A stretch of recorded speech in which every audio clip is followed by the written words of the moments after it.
yung praise na ito, yung word na ito, na minsan hindi naman na ipaliliwanag sa atin at di natin alam kung ano yung bagay na yun.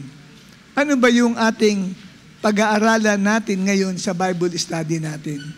Ito ay, pakita natin kapatid, ang salitang peace be with you. Di ba? Yung salitang peace be with you. Ilan dati gumagawa niyan? No? Sasabihan mo yung katabi mo, peace be with you. Di ba?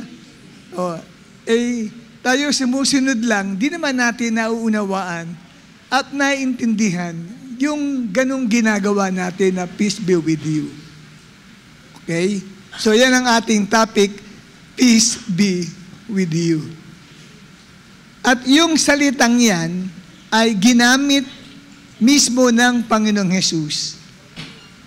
4 na beses na naisulat sa aklat ng gospel na siya mismo ang nagbigay ng greetings sa kanyang mga disciples pagkatapos niyang mabuhay mula sa mga patay. At ang example diyan ay ang John chapter 20 verse 26. Book of John chapter 20 verse 26. Ang sabi, a week later, his disciples were in the house again, and Thomas was with them. Though the doors were locked, Jesus came and stood among them and said, peace be with you. Kaya yan po yung ating tatalakayin ngayon, ang katagang peace be with you. Pakisabi sa iyong katabi, peace be with you. Yan ba'y ginagawa pa ba natin yan? Na tayo ba ay nagdideklara sa ating pong kapatid, peace be with you? O hindi na natin yan pinapractice? Kaya ngayon sa Bible study natin ito ay bibigyan natin ng pagpapahalaga itong praise na ito na peace be with you. Sa Tagalog ay ang kapayapaan ay sumaiyo o pagharian ng kapayapaan ang iyong buhay. Okay. Ngayon, para maintindihan natin ang katagang peace be with you, gagamitan natin siya ng grammatical interpretation wherein kukunin natin ang original Greek word ng salitang peace. Kasi, pag tinignan nyo sa Webster Dictionary, ang kahulugan ng peace ay free from trouble, free from worry, anxiety, or fear. Yun yung dictionary sa mababasa natin sa iba. Pero, hindi yun ang kahulugan sa Bible ng word na peace. Pag tinagalog mo ang peace ay kapayapaan. Ngayon, hindi po yun yung kahulugan lamang ng peace na kapayapaan. Kailangang makuha natin ang malalim na kahulugan noong katagang peace be with you. Ang Greek word ng salitang peace be with you ay irene. Yan ay Greek na pronunciation. Pag English pronunciation ay Irene. Pero pagka Greek pronunciation ay irene. Yan po yun. Yan ang Greek word for peace. Ngayon, ang salitang irene ay kaakibat nito ang panahon ng tagsibol o tinatawag nating springtime or spring season. Bakit po kamo? Dahil yung pong salitang spring sa English, ang Greek word niya ay irenus naman, irenus. So, nanggaling din po yun sa salitang irene. So, sa makatuwid, yung salitang peace ay karugtong siya ng spring season kung saan alam natin sa panahon ng spring o sa Tagalog ay tagsibol, ang mga dahon, ang mga halaman, at ang mga puno ay namumulaklak at nagbubunga. Yun po ang tawag ay spring season. Ngayon, ito palang salitang Irene o peace be with you, ay may kinalaman po ito sa tagsibol na kung saan ay nakita natin na ang mga puno na nalagasan ng dahon noong panahon ng taglagas ay muling nabubuhay. No? Ang mga plants na naging brown ang mga dahon ay muling nananariwa. Yan po yan.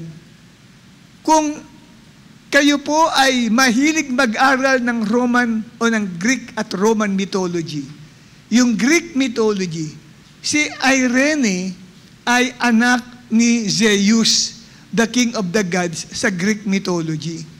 At si Irene ay tinatawag na goddess yan, goddess of peace and the goddess of spring.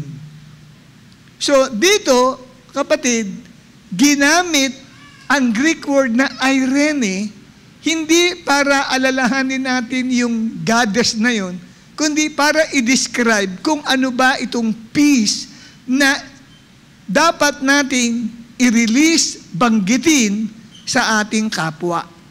Sapagkat dito ay nakita ko po na kapag bumati tayo, next slide, kapag bumati po tayo, no, ng peace be with you, kailangan alam natin ang kahulugan ng salitang peace be with you. Ang babaw kung ang kaunawaan mo lang sa peace be with you ay kapayapaan ay sumaiyo. Kaya pag magulo isip mo, magiging payapa isip mo. Hindi po. Para mo na rin sinasabi, pag sinabing peace be with you ay mabuhay kang muli. Magkaroon ka ng bagong simula. Yun po yun. O sumariwa ka, mamukadkad ka na parang halaman at magbunga ka na katulad ng puno sa panahon ng tagsibol. Yun po ang kahulugan ng Irene, yung peace na ginamit ni Jesus nang siya'y sabihin niya sa mga alagad niya, peace be with you. Naintindihan niyo po ba, kapatid?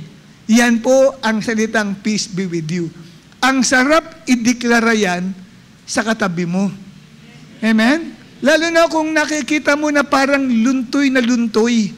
Parang siyang tuyong-tuyo na dry. Di ba? Amen? Parang walang kasigla-sigla ang buhay. At sinasabi mo sa kanya, kapatid, sumariwa ka. Amen? Mamukadkad ka na parang halaman at magbunga ka katulad ng puno sa panahon ng tagsibol. Ayan, nakita niyo yung flowers sa right side natin. Di ba? Yan ang panahon ng tagsibol, springtime, spring season. Sariwang-sariwa ang halaman. Di ba? Parang sinasabi mong, pag peace be with you, sumariwa ka katulad ng isang bagong sibol na halaman. Praise the Lord. Oh, di ba, kapatid? Oh. Hindi natin nagagamit yung ganoong term, peace be with you. Si Jesus, gumamit siya niyan. Sa gospel ay na-record po ang bagay na yan. Ngayon, ano pa, kapatid, ang ikalawang meaning ng pagbati ng peace be with you? Ito ang ikalawang meaning niya.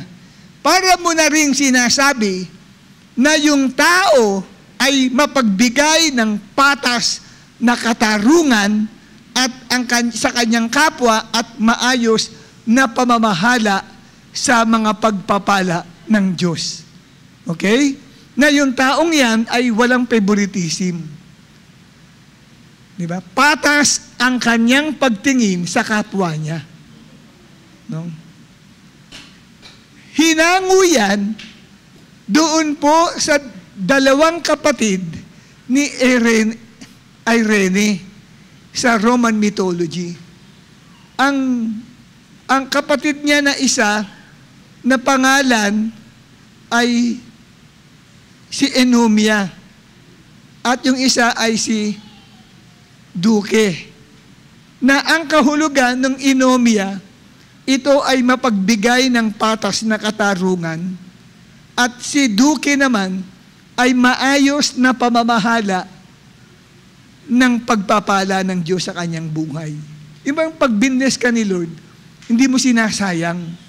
Pag nakatanggap ka ng 2,000, hindi ngayon ubos din agad yung 2,000. Sabihin, nasa-save mo siya, maayos ang pamamahala mo sa blessing ni Lord. Bakit iniugnay yan? Kasi ito pong si Irene, sa Greek mythology, yung dalawa niyang sisters na yan, ay kaklose niya ayon sa Roman mythology. At para bagang kakambal niya yung dalawang iyon. Kung kaya't kaakibat ng Irene na kahulugan ay patas na katarungan. Ikaw ay mahusay magdesisyon sa kapwa mo. Hindi ka nagkakaroon ng bias sa kanila. Sabihin, pantay ang pagtingin mo sa kapwa mo. Nagbibigay ka ng tamang katarungan sa kapwa mo. Kaya pag nagsabi ka ng peace be with you, hindi lamang po ang dinideklara mo sa kanya ay mamukadkad, maging mabunga katulad ng isang puno sa panahon ng tagsibol, kundi siya ay nagbibigay ng patas na katarungan at mahusay mamahala sa pagpapala ng Diyos sa kanyang buhay. Yan po kapatid, ang ibig sabihin nito pong ating pinag-aaralan na peace be with you. Ngayon, atin pong tignan at pag-aralan na hindi lamang po si Jesus ang siyang gumamit ng word na peace be with you. Iniutos din niya sa kanyang mga alagad na yun ang gagamiting pagbati sa kanilang kapwa. Peace be with you. Pag nakakita ka ng isang tao, peace be with you. Amen po ba? Yan ba'y nagawa mo na, Sheila? Hindi pa. O, mula ngayong gabing ito, gawin mo yun. Pagpasok mo sa bahay, and then humarap si nanay at mama mo, Pama, peace be with you. Ate, peace be with you. Yan po ay kailangan ma-apply natin yan. Pagpasok mo sa school, classmate, peace be with you. Pagpasok mo sa opisina, nauna ka. O pag nandiyo na sila, office mates, hello, peace be with you. Nasa lubong mo si boss, peace be with you. Tapos sasagot, peace be with you too. Di ba? Yan po. At tayo rito, dapat ganun ang pagbati. Mga ushers natin. Pag wini-welcome mo ang kapatid sa Panginoon, sister, peace be with you. At sila rin babate ng peace be with you. Ngayon, pag mag-be-bless sa atin, magmamano, minsan minamanuhan tayo, anong sasabihin mo? Magbano ka sa akin, mag-bless ka sa akin. Peace be with you. Ganun po ang gagawin natin. Ano kahulugan ng peace be with you? Brad, una? Sabay kayo. Tigang taas ang dugo, pumunta rito eh. Oh. Ano yung una? Ano? Mabuhay kang... Yes. Magkaroon ka ng bagong simula, mamukadkad ka, at sumariwa, ano pa? Maging mabunga ka katulad ng puno sa panahon ng tagsibol. Praise the Lord. Oh, yan ay nagbigay ng instruction si Jesus sa kanyang mga alagad. Ito, basahin natin ang Mateo 10, talatang 11 hanggang 15. Saan mang bayan o nayon kayo dumating, sabi ni Jesus, humanap kayo ng taong karapat-dapat, pakituluyan at kayo ay tumuloy sa bahay niya habang kayo'y nasa lugar na yun. Pagpasok nyo sa bahay, sabihin ninyo, peace be with you. Kung karapat-dapat ang mga nakatira doon, panatilihin ninyo sa kanila ang inyong pagpapala. Naintindihan nyo? Nabasa ninyo? Kalabit ng mga katabi mo, nabasa mo ba? Next natin slide. Ngunit kung hindi, bawiin ninyo yun. Kung hindi karapat-dapat yung taong sinabihan mo ng peace be with you, i-cancel mo. I canceled it. Okay? Kinakancel ako. I nullified it. I declare it null and void. Yung nirelease mong peace be with you. At kung ayaw kayong tanggapin o pakinggan sa isang tahanan o bayan, umalis kayo roon at sa halip na peace be with you, anong gagawin mo? Ipagpag mo ang inyong paa, no? At tandaan ninyo, sa araw ng paghuhukom, ay higit na mabigat ang parusang igagawad sa mga mamamayan ng bayang iyon kaysa sa parusang dinanas ng mga taga-Sodoma at Gomora. So, dalawa, peace be with you o papadyak ka. Kasi yung pagpadyak mo, nagbibigay ka ng judgment sa kanila. Hatol naman, hindi blessing. Okay? Ayan. So, dito, ano ang atin tinuturo po sa atin dito? Kanino dapat nire-release ang salutation na peace be with you? Kanino dapat natin itong sabihan? Sino-sino? Kanino mo dapat i-release yan? Una, okay, pakita natin, number 1, gawin mo sa mga kapwa mo believers.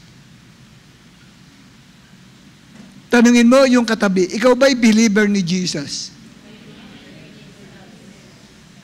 Ano ang references dyan? Yan ay ginawa ni Jesus sa mga followers niya. At yan, una, mababasa natin sa aklat ng Lucas 24, talatang 36. Book of Luke, chapter 24, verse 36.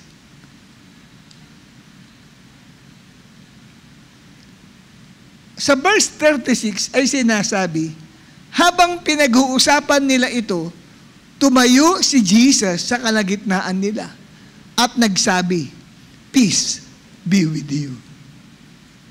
So, kanino believer na dapat sabihan sila ng peace be with you? Kung yung believer ay nasa pag-aalinlangan, nagkakaroon siya ng mga pag-aalinlangan kung totoo nga ba ang patotoo ng Diyos. Kung totoo nga bang si Jesus ay nabuhay na muli, maaring, o totoo bang nakausap nila si Jesus? Kasi, ito pong nangyaring ito, nag-aalilangan yung 11 alagad. Kung totoo nga ba yung patotoo ng 2 alagad na nakita nila si Jesus, at nakausap pa nila nang papunta sila sa Emmaus. Habang sila'y nagtatalo, biglang lumitaw si Jesus sa gitna. At nagsalita si Jesus, peace be with you. So, kailangan pala yun doon sa mga nagkakaroon ng kaguluhan sa kanilang isipan. Kaya yung mga ikangay nagdadoubt pa kay Lord, nag-aalinlangan, totoo nga ba na si Jesus ay buhay? Totoo bang may Jesus? Baka naman hindi totoo. Kasi ganun ang nangyari.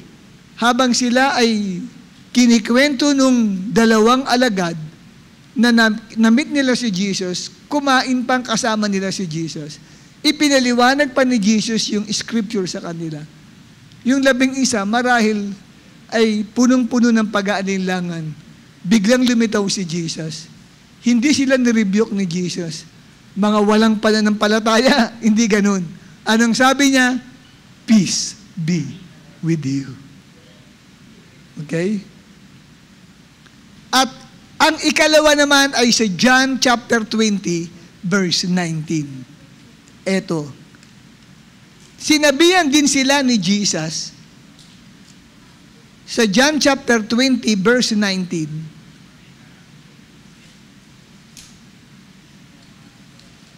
Ano ang sabi? Kinagabihan ng araw ding iyon, ng unang araw ng linggo, habang nakasara ang mga pinto ng bahay na kinaroroonan ng mga alagad, dahil sa takot nila sa mga Hudyo, dumating si Jesus. Tumayo siya sa kalagitnaan nila at sinabi, "Peace be with you." Anong kalagayan ng mga alagad? Nasa kawalan ng pag-asa. Kasi natatakot sila, namatay si Jesus eh. Hindi nila alam na ito'y nabuhay na muli. Parang paano na tayo ngayon? Si Jesus ay pinaglagakan natin ng ating buhay. Lahat ng mga pangarap natin, iniwan natin, sumunod lang tayo kay Jesus. Wala na ngayon si Jesus.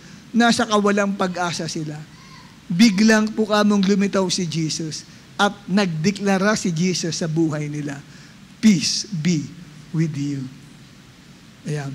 Kaya yung mga taong kapatiran nating sino mga nawawala ng pag-asa dito? Parang nadidiscourage na kayo.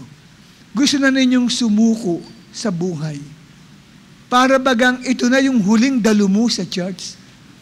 Gusto kong sabihin sa iyo, peace be with you. Amen? Ano ibig sabihin nun? Magsisimula ka uli. Babangon ka mula sa discouragement. Para kang nabuhay na mag-uli. At kung nakita mo sa sarili mong wala kang kabuhay-buhay, nalalagas ang mga tao sa ilalim ng iyong pamamahala. Anong deklarasyon ng peace be with you? Ikaw ay mamukadkad at mamunga katulad ng puno sa panahon ng tagsibol. Praise the Lord.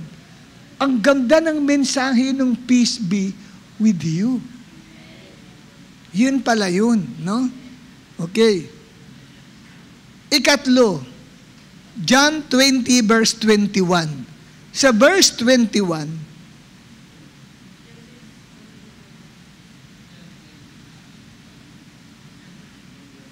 1:20-21. Muling sinabi ni Jesus, inulit niya, peace be with you. At anong sinunod niya? Kung paanong isinugo ako ng Ama, isinusugo ko rin kayo. Di ba? Isinusugo sila. Kailangan mamunga sila eh, di ba?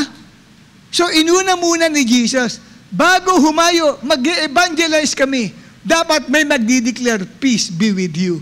Kayo ay mamukadkad at mamunga katulad ng puno sa panahon ng tagsibol.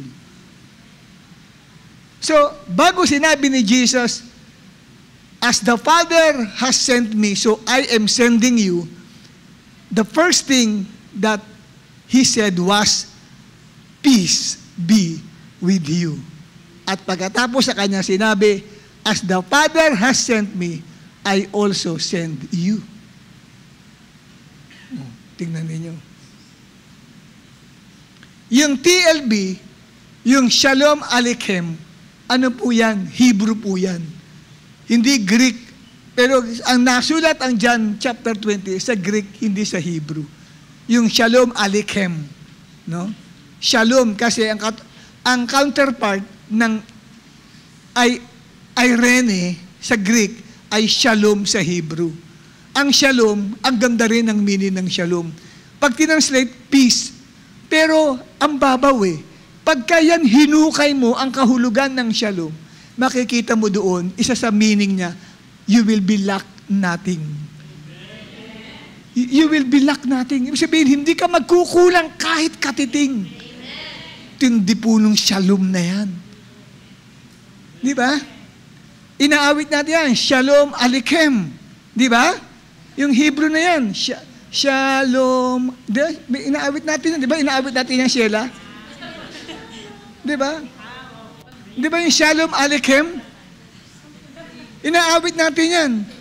Pero ang counterpart sa Greek niyan ay, peace be with you. Praise the Lord. So hindi pa natin pinag-uusapan ng shalom. Saka natin pag-uusapan yun sa kalooban ng Diyos, pagbuhay ka pa. Amen? Amen? Pagbuhay ka pa, next meeting, kapatid, matututunan natin ano naman ang Hebrew word ng shalom. Kasi sa Old Testament, yun po ang kanilang pagbati din, greeting sa mga Hebrew. Sa mga Greeks, ang pagbati na ay irene. Pagdating sa Hebrew ay shalom. Apakaganda ng mensahe ng shalom. Kaya lang, nabanggit ko na nga, ang isa sa deep meaning ng shalom ay, you will be lacked nothing. Praise God. Tindi yan, mga kapatid. So ngayon, sabi rito ay, sa John chapter 20 verse 26, yan. Kailan lumitaw si Jesus? Nung nagtatalo na sila. Nung nagmamatigas si Tomas. Hindi ako naniniwala sa inyo. Kailangan makita ko muna ang butas sa kanyang mga kamay at ang butas sa kanyang tagiliran. Saka lang ako maniniwala. Hindi, Tomas, nagpakita talaga sa amin ng Panginoon last week. Nung last Sunday, nagpakita siya, hindi totoo yan. Biglang lumitaw si Jesus. At ang sabi niya, hindi kay Tomas niya sinabi yan. Doon sa 10 niyang mga alagad, ang sabi niya sa kanila, peace be with you. At pagkatapos, hinarap niya si Tomas, Tomas, halika. Isuot mo ang daliri mo sa butas ng aking mga kamay at sa butas ng aking tagiliran. Di ba? Nakuha niyo, kapatid? Di ba? So sa oras na nagkakaroon ng pagtatalo, hindi pagkakasundo, kailangan nating ideklara. Kahit tanungin mo, ikaw ba'y naguguluhan ba isipan mo? Oo peace be with you. Amen po ba, kapatid? Peace be with you. So, kanino? Sa mga mananampalataya. Tandaan nyo, sa believer nyo, idideklara yan, peace be with you. At ano ikalawa? Kanino mo i-release ang pagbati ng peace be with you? Gawin mo sa sharean mo ng mabuting balita. Diba, may tinatarget ka sa school. Nakita mo yung isang na nagbabasa ng libro, walang ibang katabi. Nilapitan mo. Paglapit na patingin sa'yo, anong bati mo? Peace be with you. Tapos, mami, ano ginagawa mo? Nagbabasa May assignment ka ba? Tapos mamaya, mapupunta sa usapan ninyo patungkol kay Jesus. Pero ano ang bating una mo sa kanya? Peace be with you. Dinideklara mo na, kapatid, na magkakaroon ka ng bunga doon sa taong yun. Dinideklara mo na sa kanya yun, na magkakaroon ng buhay, magkakaroon ng bagong simula ang taong iyon sa kanyang buhay. Kaya nga, tingnan nyo, yun ang binili ni Jesus Tingnan ninyo, kapatid, no? Di ba yan ang binili ni Jesus? Sa Mateo 10, talatang 11. Ano ang sabi ni Jesus? Saan mang bayan o nayon kayo dumating, humanap kayo ng taong karapat-dapat, pakituluyan at kayo ay tumuloy sa bahay niya habang kayo'y nasa lugar na iyon. Pagpasok nyo sa bahay, sabihin ninyo, peace be with you. So bakit pupunta sa bahay? Mag-share ka ng gospel Yun ang pinahayo niya yung mga alagad niya Di ba? Kasi nga, yan ang tinatawag na house-to-house evangelism. Pagkatok sa pinto at pagbumukas. Minsan sinasabi natin, magandang gabi po. Di ba? Pero ngayon, hindi na magandang gabi. Pagbukas ang pinto, anong bate? Nay, peace be with you. Kung tatay, tay, peace be with you. Amen po ba? Ayan. At ano ang sabi ng talatang 13? Hindi. Saan na ba tayo? Andito pa tayo ikalawa. Okay. So, doon sa iyong sisharean ng mabuting balita, pagpasok mo sa bahay, sasabihin mo, peace be with you. So, ibig sabihin, powerful pala yung salitang yan. Tingnan ninyo ang verse 12, Mateo Kabanata 10, Buksan ninyo ang Bible nyo. Huwag lang kayong tumingin dito sa harapan, kundi buksan ninyo ang inyong Biblia.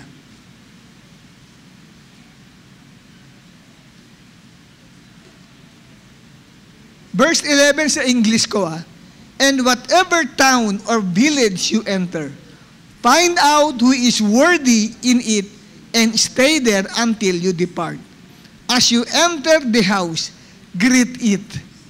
Sa ESV, wala nakalagay na peace be with you. Pero sa ibang translation, ay meron.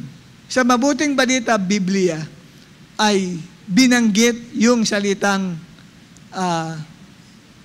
maghari nawa ang kapayapaan sa bahay na ito.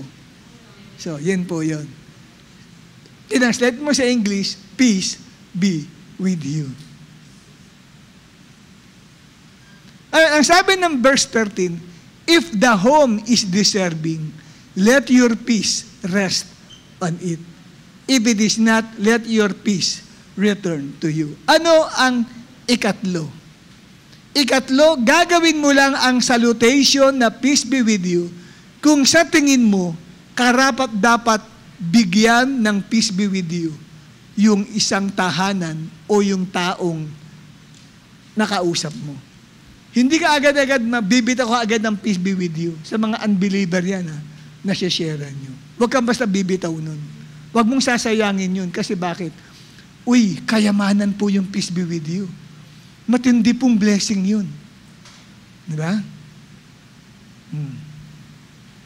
Huwag mong basta i-release. Kaya ang sabi ni Jesus sa verse 13 na ating binasa, kung maganda ang trato sa inyo ng mga nakatira dun sa bahay, hayaan ninyong mag-stay ang blessing sa kanila. So yung palang pag-release ng peace be with you, blessing pala yun, na mag-i-stay. Pwede palang yun ang, pag sinabi mag-i-stay, ibig sabihin, mananatili doon sa bahay. Yung blessing na yun na peace be with you. Ano yung blessing na yun? Ulitin natin. Ano yung ibig sabihin ng peace, Brad? Ha? Dapat memorize nyo dapat yun. Yung kahulugan ng peace, dalawang kahulugan nun. Di ba? Oh, sabi dito, blessing pala yun eh. Pagpapala yun. Na mananatili sa isang bahay o sa isang tao pag nireleasan mo siya. Kung karapat dapat.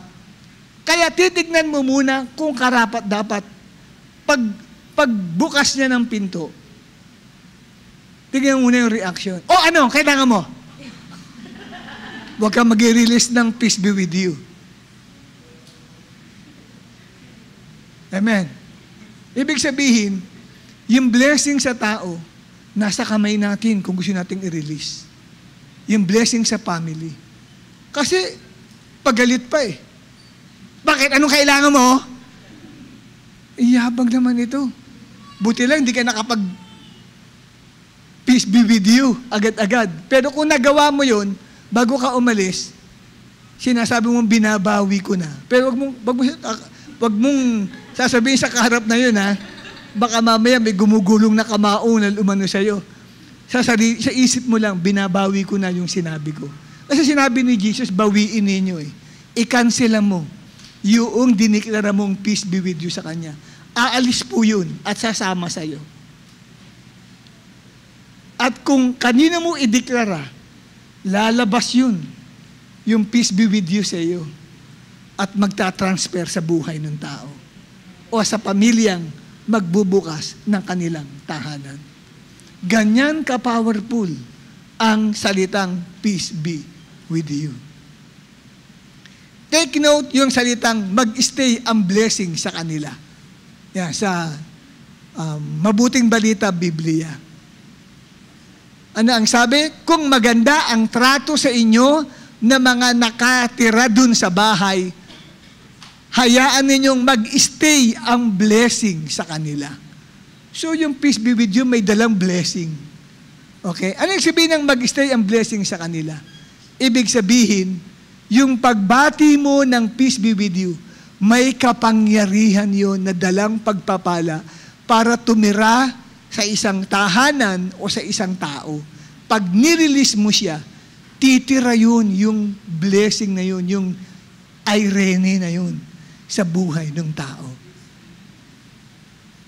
Pag-aralan nyo nangyari sa mga alagad ng Panginoon sa Book of Acts. Di ba binless ni Lord ang mga alagad ni Lord? Yung mga 12 disciples, binless sila, naging fruitful sila. Di ba? Naging fruitful yung mga disciples ni Lord na sinabihan niyang, peace be with you.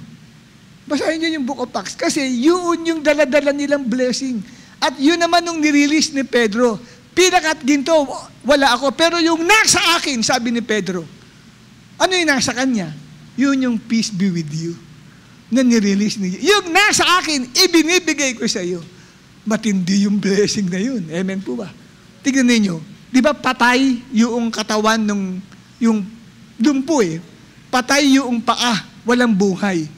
Di ba ang kahulugan ng peace ay pagbubuhay na muli, panibagong simula, panibagong buhay, pamumukadkad. Di ba? Life yun, life yun. Yun yung kanyang inirelease, yung peace be with you sa kanya. Naintindihan niyo po ako, kapatid? Kaya may daladala silang blessing. Ano yung blessing na daladala nila? Yung peace be with you, ni-release ni Jesus sa kanyang mga alagad. Hallelujah. Kaya wag niyong gagawing biro yun. Yung peace be with you. Tatawa-tawa ka pa. Hindi, gawin niyo siyang isang sagradong bagay na hindi mo basta bibitawan ang salitang peace be with you sa kanino man. Lalo na kung yung taong yun, nakikita mong hindi karapat dapat tumanggap ng iyong greetings na peace be with you. Kaya ang sabi dito, kung hindi maganda ang trato sa iyo, hindi ka pinapansin. Tingnan nyo, sa pare, sabi mo sa katabi, peace be with you. Yung dalawang yun, hindi malang nagkakibuan nga Kasi hindi ba magkakakilala, di ba? Peace be with you na ganyan. Di ba? Suplada pa nga. Dati nung araw na ganyan peace be with you. Isang bata na inuman ko, gumunong sa akin, gumunong pa ako, peace be with you. Wala hindi tatalab Amen po ba? Kasi, depende kung karapat dapat tumanggap ng peace be with you yung tao. Kaya pag-alalan nyo muna, bago ko i-release dito sa taong ito, palabiro ito, sakit magsalita sa akin ito, puro na lang ako binubuli nito Ay, wag mong sasabihin peace be with you yun. Ibig sabihin yung blessing niya, nasa kamay mo. Hanggat hindi mo nire-release, walang blessing dun sa tao. Kaya dapat magpakabait ka sa akin, sabi mo, magpakabait ka sa akin, hindi kita re-release ng peace be with you. Amen po ba? Lagi mo akong binubuli. Lagi mo akong pinagtatawanan. Lagi mo akong niloloko. Di ba? Ay, wag mong lilisan ang peace be with you. Kaya kung may dadalawin kang bahay ng kapatiran, tanggap na tanggap kayo. Hindi yung pagtataguan ka. Hello, Nay, nandyan po ba si ganito? Ay, naku, sabi niya wala daw siya. Ganun po. Pinagtataguan ka, umalis. Yung pala, nagtatago lang doon. Wag mo sasabihin, sige Nay, pero bago ko umalis, peace be with you. No, wag. Wag kang mag-release ng peace be with you. Sabi sa Bible, kung hindi maganda ang trato sa'yo, wag mong releasean ng peace be with you. Kung bigla kang napabilis, sige, peace be with you. Ay, naku, biglang pinagkataguan ka pa. Nakita mo, andoon lang, sabi, wala daw siya. Nakita mo, ayun kasilip pa Sa sarili mo lang, binabawi ko ang peace be with you na nirelease ko sa tahanang ito at maging sa kanya. Ang sabi sa Bible, aalis daw yun at babalik sa'yo. Taglay mo yung peace be with you. Nasa sa'yo yun. Nasa loob mo yun, yung peace be with you na yan. Huwag niyong basta-basta i-release yan sa kanino man. At huwag niyong gagawing biro yan, ang salitang peace be with you. May natutunan ba kayo? Kaya ang sabi, gawin mo sa tao na sa tingin mo ay karapat-dapat bigyan ng ganoong pagbati.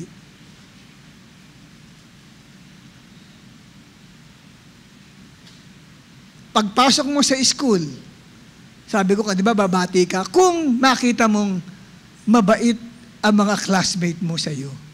Pero kung mga classmate mo ay binubuli ka, niloloko ka, burn again ka daw, ay wag mong ririlisan ng peace be with you. Siguro ilan lang doon, bago ka umalis. May mabait sa iyo doon, pero bago ako umalis, classmate, gusto kong iwan sa iyo to, peace be with you. Pipili ka. Tapos may lumapit na ka, ako rin. Tapos lulukuhin ka pa. Ay, wag mo basta i-release sa kanila yun. Gawin mo yun sa mga tao lang na nakikita mong karapat-dapat releasan. Ulitin ko, paano po kung bigla ako na-releasan? Sabi nga ni Jesus, di ba? Bawiin mo yung sinabi mong peace be with you. At aalis sa kanila yung blessing, sasama sa iyo paglabas mo. Okay? Ngayon, kabaligtaran naman ang itinuro ni Jesus pag hindi kayo tanggap. May nilapitan ang isang tao, hindi tinanggap yung shiner mo. Binati mo ng peace be with you, tapos mamaya-maya, nireject lang ang sinishare mo. Sarado, kandado raw siya sa kanilang paniniwala. E di bawiin mo. Bawiin mo na, sabihin mo lang, kinakansel ako ang pagsasabi sa kanya ng peace be with you. Cut na po yun. Ngayon, depende yan. Kung maawain ka, huwag mong ipapagpag ang paa mo. Pag ipinapag mo ang paa mo, bigay ka na ng judgment dun sa tao. Huwag kang magtaka kung bakit mabaitaan mo na lang ng sagasaan ng pison yung tao. Bigyan na lang na aksidente at na ospital. Kasi ito ko, kwento ko lang sa inyo. Noong nagsisimula ako sa gawain natin dito sa Sampaloc, nagkaroon kami ng Bible study dyan sa lugar ng Condiman Street. Doon sa lugar ng mga tubuhan. Kila Sister Linda Tubuhan. Sa bahay nila. Nag-Bible study tayo doon. Nung nag-iimbita, ayaw ng mga tao. Kaya ang binaybulan ko lang ay si Sister Linda na lang. Ayaw dumalo ng maraming kapitbahay. Ang ginawa ko bago ko umalis, nagpadyak ako ng paa. Pagkalipas ng isang linggo, sabi sa akin ni Sister Linda, ay, Pastor, sunod-sunod ang patay doon sa lugar namin. Naalala niya yung pumadyak ako ng paa doon. Sunod-sunod ang patay sa lugar. Judgment po kasi yun eh. Huwag niyong basta gagawin yun. Sabi sa akin ni Sister Flor noon, Sister Flor Buhayo, kapatid ni Sister Marlene, Pastor, huwag niyo na pong uulitin yung kaawa-awa naman po yung mga tao kasi po judgment po yun eh. Yung i-reject, pag nireject kasi ayaw nilang dumalo ng Bible study. Nung time na yun, masyado akong yung bang parang pag ayaw nyo, parang si Juan, si Pedro at saka si Juan, anak ng kulob, parang ganun. Nung hindi tinanggap, parang gusto ko magpababa ng apoy mula sa langit, tupukin sila. Ang response ko kaagad, pumadyak talaga ako. Kasama ko pa ata sila Sister Flor noon. Kaya nung malaman na sunod-sunod ang patay, kada linggo may patay sa lugar nila, hiningi ko ng tawad sa Panginoon ako, Lord, sorry po. Nadala lang ho ako, Lord, ng aking emosyon. Pero sabi ni Lord ipagpag mo ang paa mo pag hindi kayo tinanggap sa isang bahay, sa isang lugar. Ayaw tumanggap nila, ang tigas ng puso nila. Ano ang sabi ni Lord, di ba? Matindi yung judgment sa kanila. May babagsak na kahatulan sa kanila. Maski hindi sa isang bahay, may kinakausap ka, sinesharean mo, aba nagalit pa. At pinagmumura ka pa. Pwede bago ka umalis, pag pumagya ka ng paa, pag-release ng judgment. Parang sinasabi mo na, hindi ako dapat makasama sa hatol sa Kanya ng Panginoon. Yung alikabok sa paa mo, tinatanggal mo. Hindi ako dapat makasama sa judgment ay bibigay sa Kanya. Huwag ka magtaka after 1 week o isang buwan, nabalitaan mo, patay na yung tao. O kaya, nasagasaan, na aksidente, tinubuan ng nakamamatay na sakit. Kasi judgment po yun sa kanila. Sinasabi ko ito, hindi para gawin ninyo. Masubukan nga. Huwag niyo susubukan. Kawawa naman po. Maawa kayo. Ako, humingi na ako ng tawad sa Lord kasi parang nagkulang ako ng love dun sa tao. Pero iniutos ni Lord. Kaya lang, siyempre dapat bigyan mo pa ng panibagong chance. Para wala nang chance eh. Di ba?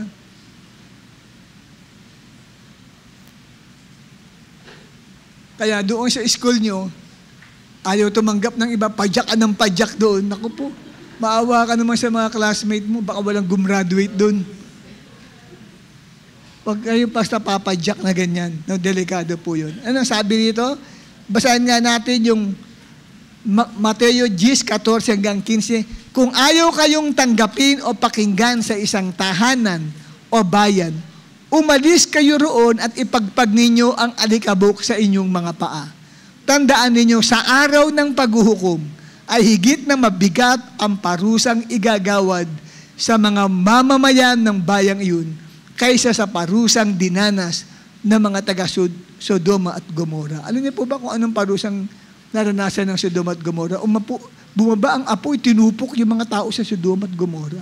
Mas grabe pa daw ang mararanasan noong mga taong iyon na tumanggi sa salita ng Diyos. At ang ginawa mo, nagdeklara ka ng judgment sa kanila na ipagpag mo ang iyong dalawang paa. Wag na wag po natin gagawin yun. Maawa tayo sa kanila. Amen? Kaya dapat nga talaga dalawa-dalawa sinugo para yung isa kung mapil niya na parang gusto niya ng pumagpag. At yung isa, wag, meron nagbaan sa'yo, papaalala, wag, maawa tayo. Maawa tayo dun sa mga taong iyon. Okay? Amen po ba?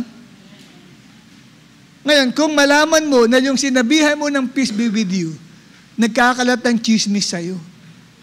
Example di ba, nadeklara mo isang kapatid peace be with you. Nalaman mo, siyang pinagbumulan, pwede mo pong bawiin yun. Na mawala sa kanya yun at babalik sa'yo. Aalis sa kanya yung blessing. Pupunta sa'yo yung blessing Tinuro ni Jesus kung hindi ka dapat yung nirilisan mo, bawiin mo. Okay? Salamat sa Lord, pwede palang bawiin. Ang galing ni Lord bawiin mo. Amen? Yan. May natutunan ba tayo? Amen. Kaya, diyan nagtatapos ang ating short, medyo konting mahaba ng konti na Bible study about peace be with you. Sino sa nakita mo rito, mukhang karapat dapat tumanggap ng iyong peace be with you?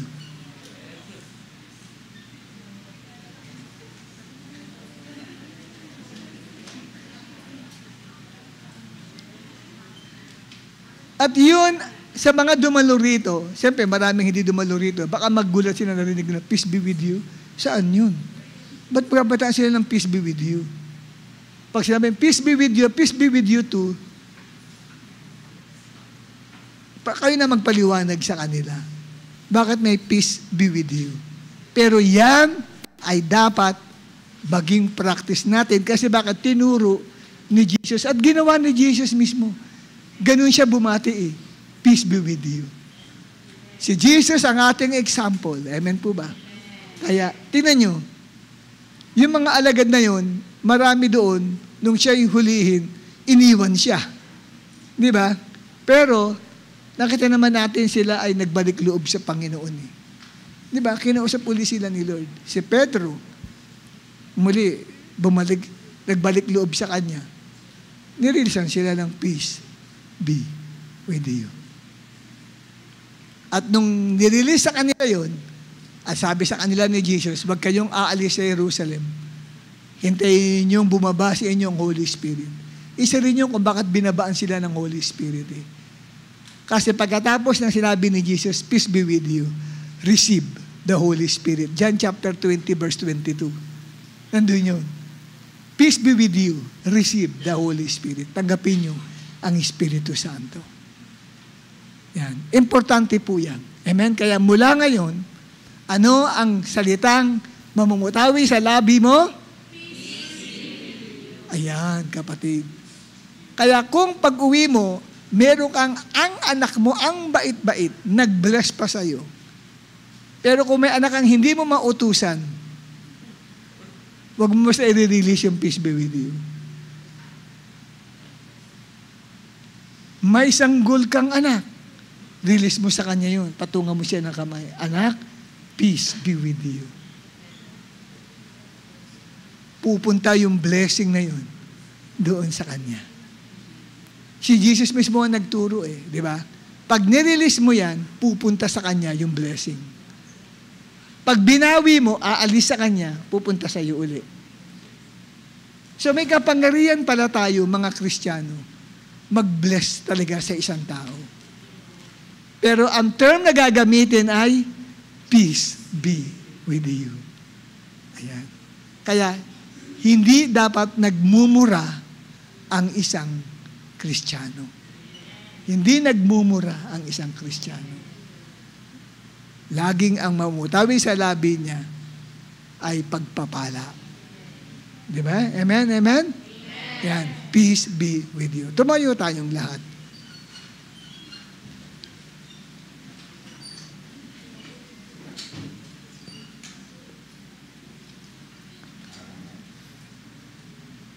At tayo'y manalangin. Aba Father, maraming salamat sa gabing ito. Tinuruan mo po kami patungkol sa tagang peace be with you, na tulungan mo pong maingatan namin sa amin pong puso at